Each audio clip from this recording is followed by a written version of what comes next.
So the Martian project started last year with reading the book The Martian, and I enjoyed it. And what I enjoyed most about it was the quality of the science and how the main character, Mark Watney, solves a series of problems. And he's thrown into an impossible situation and he uses science and math to solve these problems. So that's how it started, and then I approached a couple of my colleagues last year, Mr. Duane and Mr. Sanborn, and they helped me last year. This year, Ms. Ewing and Mr. Sanborn came aboard to help me with this, and they taught some of the elements of science and math, and while I was working on the English part. There's a number of places where I see Watney making calculations that are important to survival. Some of them seem like fairly elementary math calculations, like figuring out how much food he's going to need. Probably isn't really the most complicated math, but it was very essential math. But there are other points in the story where I think his mathematical calculations, or the reasoning he's using, was pretty sophisticated. Trying to determine how he could use hexadecimal code to communicate when they didn't have an open audio line. When he was performing calculations to make sure he didn't blow himself up while capturing water, he was performing pretty sophisticated work. I'd say I enjoyed the sense of realism that it added to the tale. I can't make a blanket statement that there are no mathematical errors in there.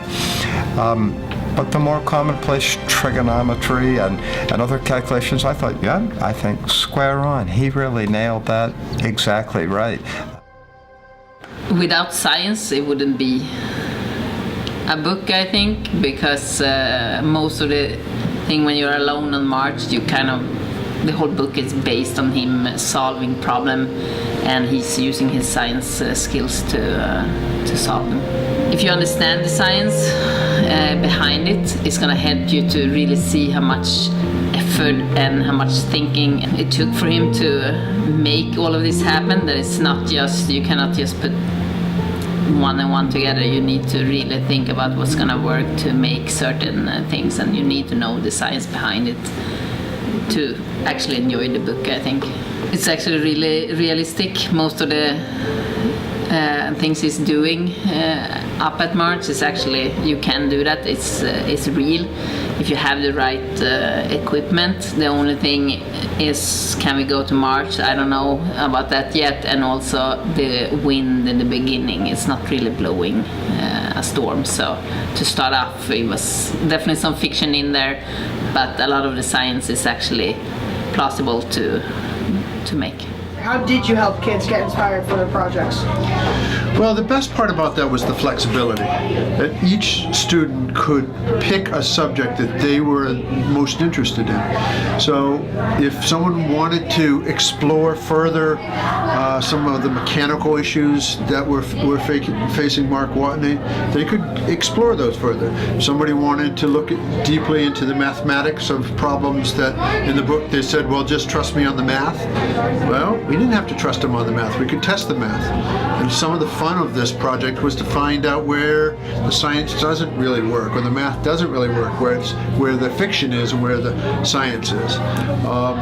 So the flexibility, along with encouraging everyone to have a creative writing piece along with it. So there are three elements to each project. There's a project that every boy worked on their own, for instance, this documentary, but there's also a creative writing piece and a metacognition piece, which is really writing about what they learned about themselves and about the science or the English or the biology throughout the process.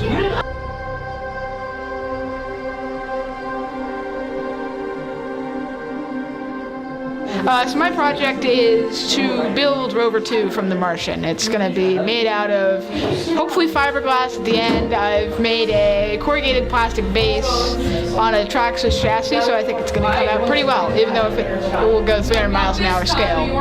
A few challenges are, I would say the primary challenge is getting it to be level on the chassis, because like, it used to be like slanted. My project is about studying the effects of space and space-related things on the human body. So, for example, space radiation, how that affects the heart, and how it affects on your body with disease later in life and muscle atrophy. I wanted to do my project because it's a very interesting field of research. I've really been interested in learning about like the body, and I guess learning about what happens to the human body in space sounded really appealing to me, so that's why I decided to do it. My project is to build an ion thruster replicating the one on the Hermes spacecraft that brings the Ares crew to Mars. I think the biggest challenge that I've run into while building this project is that to create a ion thruster, even small enough here, it requires a lot of voltage, close to 10,000 volts, which can be lethal. So that has been a problem. My project is an essay. It's a study on Mark's psychology throughout the book. I want to do this project because his psychology throughout the book is different than most, if not all, survival stories that have been written up to this point, and I feel like it would be interesting to track what he was feeling and what he was thinking throughout the book. Okay, so my project was to grow bacteria out of soil from the compost. So Dwayne set up some agar plates for me, and I poured 1 milliliter of each mixture into each of the agar plates, and they're incubating in here now, along with the original mixture with the 1 gram of dirt and just a controlled distilled water.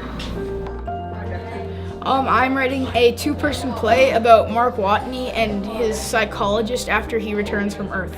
I originally wanted to make an essay about what Mark would be like if he returned from Earth and if his personality would change, but then I decided to make a more creative idea, and I decided to write a 2-person play with the psychologist.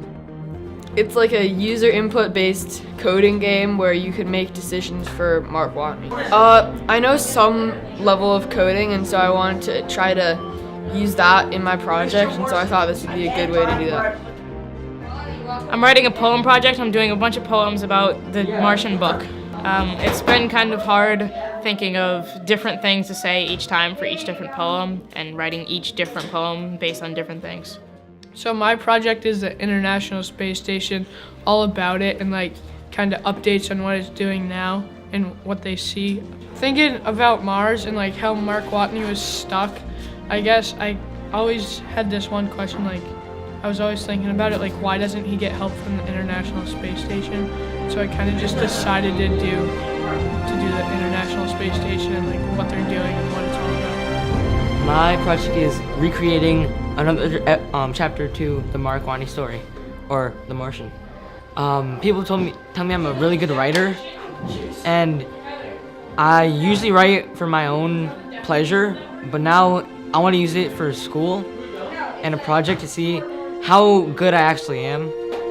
So my project is basically like a shoots and ladder kind of style game, but with a little bit twist. Probably the format and layout of the actual game. I'm trying to get a board right now, but that's kind of hard. My project is researching about the gods and how they relate to the planets and the characters in the book, because it's pretty interesting to learn about like how the planets got their names. To make Martian soil, I was fascinated with Martian soil. I was absolutely fascinated. When I was reading the book, I didn't think about, hey, look, he's making plants. I think about, wow, there's a lot of Martian soil on Mars.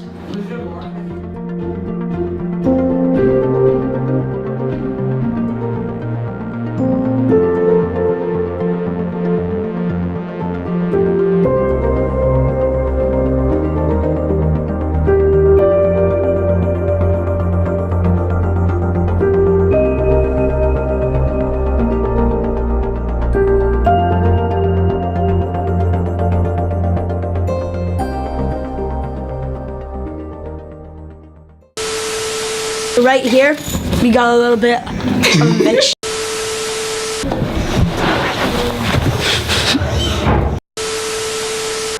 Hunter, you just blew on the back of my head when I was doing a formal interview.